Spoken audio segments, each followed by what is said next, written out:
Hello everyone, welcome back to my channel Padh Lo. और आज हम यहाँ पे फंक्शन का क्वेश्चन करने वाले हैं। देखो आसान क्वेश्चन है, मजा आएगा करने में। फंक्शंस के क्वेश्चंस इजी रहते हैं, बस थोड़ा कॉन्सेप्ट आपको क्लियर होना चाहिए, आपके से क्वेश्चंस बहुत इजीली आसानी से बन जाएंगे। तो सीखो, देखो किस तरीके से बनाया जाते हैं।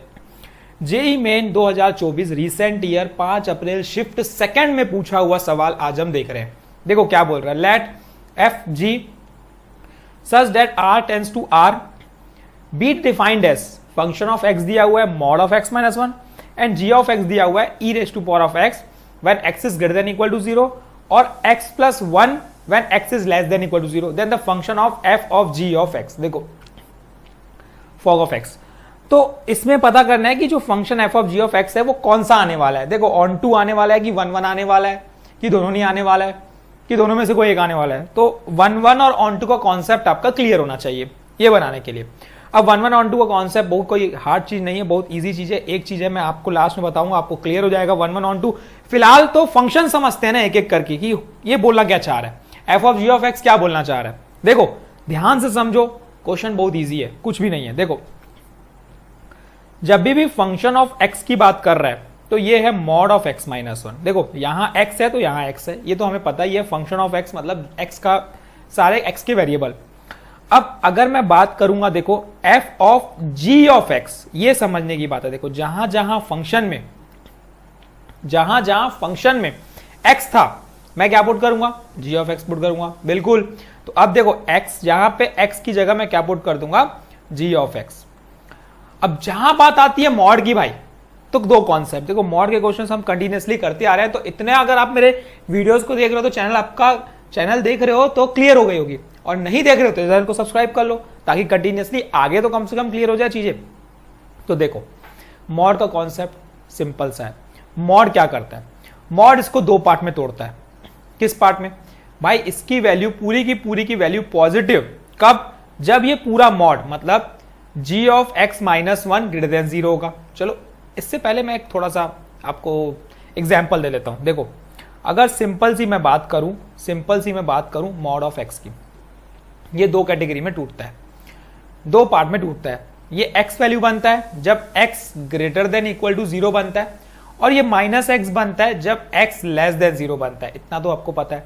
अब ये पूरी की पूरी चीज अंदर वाली ये x की तरह ट्रीट करेगी। तो अगर आप उसको x की तरह देखते हो तो आप क्या देखोगे, आप ये देखोगे कि जो g ऑफ x मतलब g of x minus one है ना, ये पॉजिटिव ओपन होगा जब यही पूरा मतलब g of x minus one greater than equal to 0 होगा, है ना। इससे कंपेयर करो यार, इस चीज से कंपेयर करोगे अगर आप तो यही चीज ओपन होगी। और यही चीज minus g of x minus one बनेगा कब, जब पूरा का पूरा यही gx minus one less than 0 होगा। आई होप आपको समझ में आ गई होगी ये चीज।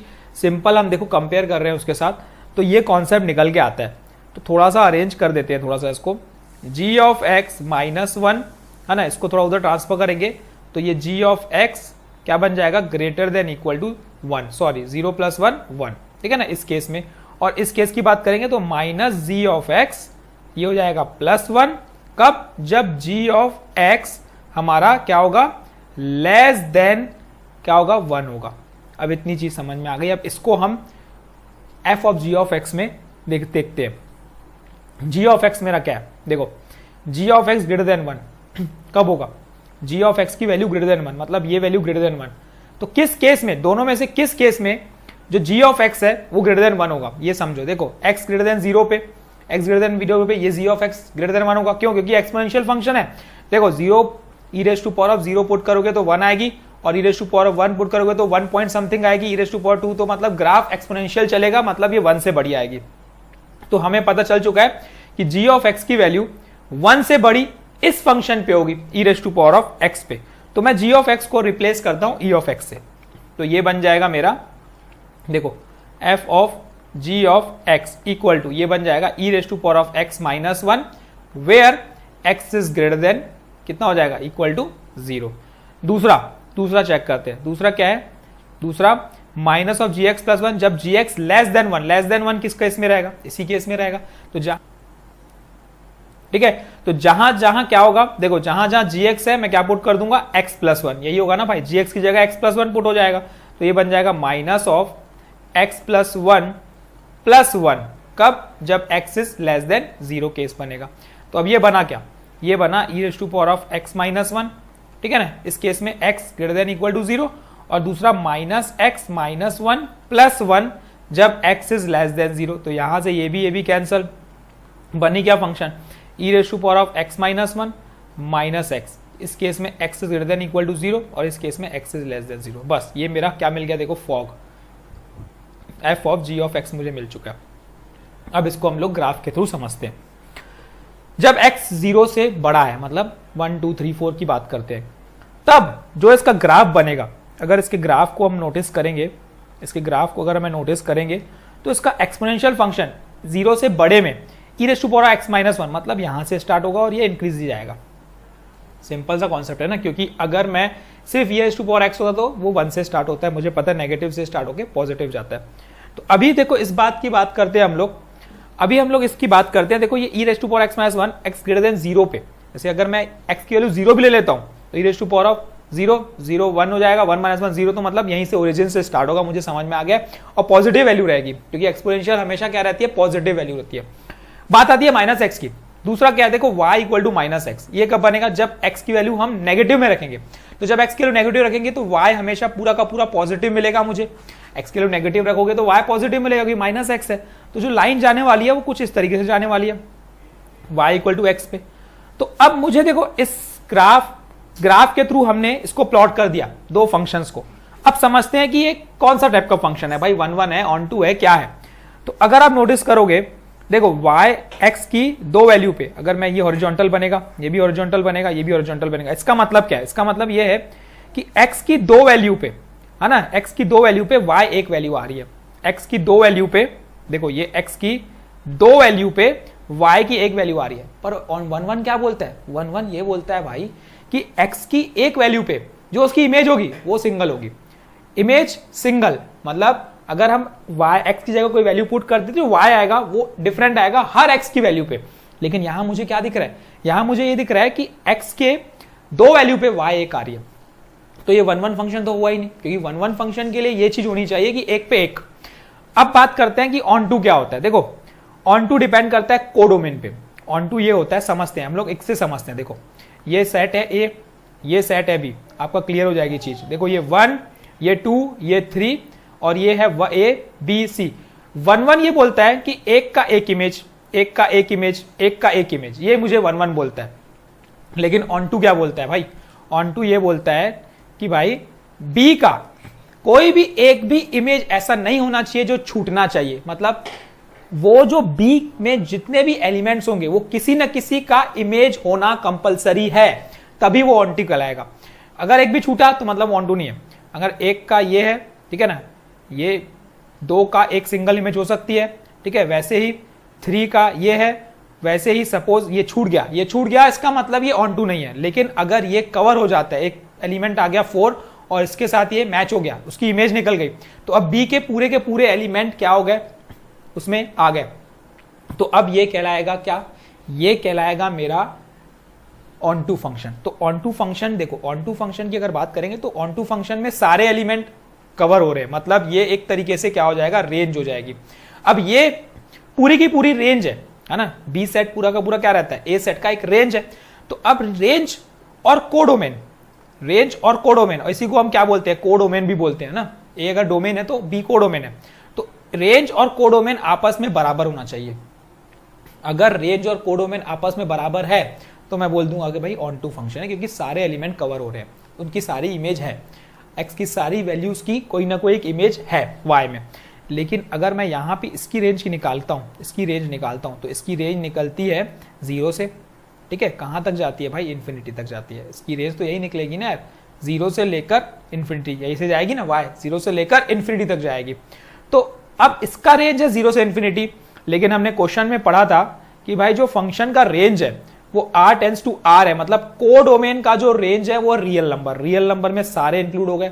लेकिन यहां पे तो 0 से इन्फिनिटी आ रही है, तो मतलब रेंज और कोडोमेन बराबर नहीं है। मतलब कुछ तो ऐसी चीजें हैं जो कोडोमेन में कुछ ऐसे एलिमेंट हैं जो छूट रहे हैं, सिंपल सा कॉन्सेप्ट है, जो कुछ ऐसे एलिमेंट है जो छूट रहे हैं लेकिन छूटने नहीं चाहिए, तो इसका मतलब ये ऑन टू भी नहीं हुआ। तो हुआ क्या, ना तो ऑन टू हुआ ना तो 1 1 हुआ, क्योंकि 1 1 के लिए भी सिंगल सिंगल एलिमेंट होना चाहिए, सिंगल इमेज होनी चाहिए। तो देखो ना ऑन टू ना 1 1, तो ऑप्शन क्या है, देखो यार ऑप्शन क्या है, ना ऑन टू हुआ ना ये हुआ, तो ये हुआ neither 1 1 nor on two. Clear है, ठीक है। मैं एक बार और लिख लेता हूं, ऑन टू के लिए, ठीक है, हमारा कंडीशन रेंज जो है वो इक्वल होना चाहिए कोडोमेन से, ठीक है। अगर ये है तो ही मैं बोलूंगा इसको ऑन टू, और ये कैसे होता है ये आपको समझ में आ चुका है, मैंने आपको समझा दिया है, ठीक है। आई होप आपको ये समझ में आ रहे होंगे क्वेश्चंस, आसान क्वेश्चंस हैं, थोड़े थोड़े मजे भी आएंगे यार, कुछ अलग ही कॉन्सेप्ट चल रहे हैं, मजे आएंगे ठीक है, क्योंकि पहली बार फंक्शंस पढ़ोगे अगर आप तो लगेगा कि यार ये क्या हो रहा है, लेकिन अगर आप स्टेप बाय स्टेप समझोगे चीजों को तो आपको क्लियर होते जाएगी चीजें, एकदम क्लियरिटी आते जाएगी कि हाँ यार इसके बाद ये स्टेप ठीक है, इसके बाद ये स्टेप ठीक है, इसके बाद ये स्टेप ठीक है, और आपसे बन जाएगा। और ये कैसे आएगी, प्रैक्टिस से। प्रैक्टिस में अभी भी बोल रहा हूं, करते जाओ, फंक्शंस के क्वेश्चन जैसे हमने स्टार्ट किया है तो फंक्शंस के क्वेश्चंस आप करते जाओ, आपके क्लियर होते जाएंगे, आप खुद देखोगे यार, आपसे खुद बनने चालू हो जाएंगे यार, खुद बनने चालू हो जाएंगे। हम भी जब ऐसे स्टार्ट करते तो हमसे भी नहीं बनते थे, लेकिन हमने ट्राई किया, प्रैक्टिस की, पहले हमने देखा, समझा चीजों को, हर एक फंक्शन को समझा कि इसका काम है क्या, उसके बाद चीजें समझ में आई। तो अगर नहीं पता है तो किसी भी चीज को, बड़े चीजों को ना आप छोटे छोटे पार्ट में तोड़ दो, क्योंकि देखो हर क्वेश्चन जब भी आप बनाते हो तो उसमें बहुत सारे कॉन्सेप्ट्स लगते हैं, और इसमें जितने भी सारे फंक्शंस हैं उनका कुछ ना कुछ तो रोल है। तो एक कॉपी ऐसी बनाओ जिसमें सारे के सारे फंक्शंस की प्रॉपर्टीज लिख लो भाई। जैसे एक्सपोनेंशियल फंक्शन है तो इसकी प्रॉपर्टी क्या होती है कि भाई ये हमेशा पॉजिटिव वैल्यू देगा, नेगेटिव नहीं देगा, और इसका ग्राफ कैसे जाएगा। तो मोस्ट इंपॉर्टेंट चीज है फंक्शन लिखो और उसका ग्राफ, फंक्शन और उसका ग्राफ, फंक्शन और उसका ग्राफ। लॉग एक्स क्या करता है, उसका फंक्शन और उसका ग्राफ समझो। मैं बता रहा हूं आपको, आपकी 60% प्रॉब्लम सॉल्व हो जाएगी, आपको चीजें समझ में आने चालू हो जाएगी कि आप करना क्या चाहते हो, ठीक है। क्वेश्चन क्या बोलना चाहता है क्वेश्चन में, और कैसे उसको प्रोसीड किया जाए ये आपको समझ में आ जाएगा अगर आपने इतना काम कर दिया तो। मैं ये बोल रहा हूं ये सब चीजें करते जाओ, क्योंकि जैसे जैसे आगे एग्जाम के पास आते जाओगे ना तो सब ऐसा होता है कि भाई गुल हो जाती है, तो उसमें एक रिवीजन जरूरी है, रिवीजन जरूरी है। अब रिवीजन किसका करोगे, क्वेश्चंस का करोगे नहीं, रिवीजन करोगे तुम लोग कॉन्सेप्ट्स का, तुम लोग की कॉन्सेप्ट्स का, जो भी तुम अभी तक जो भी नोट्स बनाते चल रहे हो कि भाई पेपर में लिखते जाओ कि इस फंक्शन का ये कॉन्सेप्ट है, और ये फंक्शन है, जो अलग से एक बनाओ जिसमें फंक्शंस लिखो पूरे की, फंक्शंस और उसका ग्राफ, इसकी क्या प्रॉपर्टी है। आप खुद देखोगे यार, आपको खुद मजा आएगा मैथ्स पढ़ने में। मैथ्स पढ़ने में इंटरेस्ट तभी आता है जब वो बनता है, नहीं बनता है ना तो बोलता है अरे यार कुछ नहीं बनता है, छोड़ देते यार, कौन कर रहा है मैथ्स। इसीलिए आधे से ज्यादा लोग तो डर जाते हैं कि अरे हो क्या रहा है, ये सब कर क्या रहे हैं, समझ में ही नहीं आ रहा है, सब ऊपर से जा रहा है, तो आधे लोग छोड़ देते हैं भाई। लेकिन जो आईआईटी को एम करके चलता है, ठीक है ना, वो नहीं छोड़ता कभी, वो करता है तो करता है, वो 10 घंटे भी पढ़ता है, 12 घंटे भी पढ़ता है, और 15 घंटे भी पढ़ता है, ठीक है।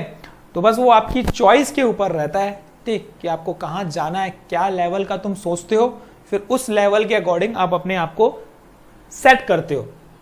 ये होता है एक्चुअल गेम ऑफ स्टडी, ठीक है, गेम ऑफ माइंड। जितना सोचोगे उतना तुम काम करोगे।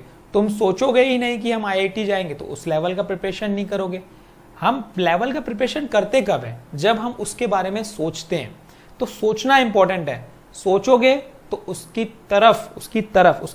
तरफ आप भागोगे, ठीक है। आप अपने ही साथ वालों को देख लो, जो टॉपर होगा वो उसके एम में एक ही चीज होगी कि भाई मुझे आईआईटी जाना है ना, तो वो वैसा काम करता है। और अगर आप अगर सोच ही नहीं रहोगे मेरे को 12th पास करनी है, मुझे 12th पास करनी है, तो आप उसके हिसाब से काम करोगे कि भाई 12th ही तो पास करनी है, ठीक है, चल पीवाईक्यूज पढ़ लेता हूँ, हो जाएगा मेरा। तो वही है द गेम ऑफ माइंड, जिसको हम बोलते हैं कि जितना बड़ा सोचोगे उसके अकॉर्डिंग आप उसमें एक्ट करोगे। और वो भाई अगर पूरा लेवल अचीव नहीं हुआ, सपोज एक मान लेते हैं पूरा लेवल अचीव नहीं हुआ, उससे थोड़ा नीचे अचीव होगा, ठीक है। लेकिन जिस आप सोचोगे ही 12th का, तो आपको तो सिर्फ उससे भी कम ही मिलेगा ना। ये सिर्फ सोचो यार, ये थोड़ा थिंक अबाउट इट, ठीक है। बाकी तो मैं आपके लिए बैठा हूं, आपसे बात करने के लिए, डिस्कस करने के लिए। कुछ डाउट है तो पूछो, मैं आपका डाउट भी क्लियर करूंगा। Thank you, all the best, keep practising. कल हम फिर मिलेंगे एक नए क्वेश्चन के साथ, तब तक के लिए समझो, प्रैक्टिस करो और प्रैक्टिस करो। Thank you.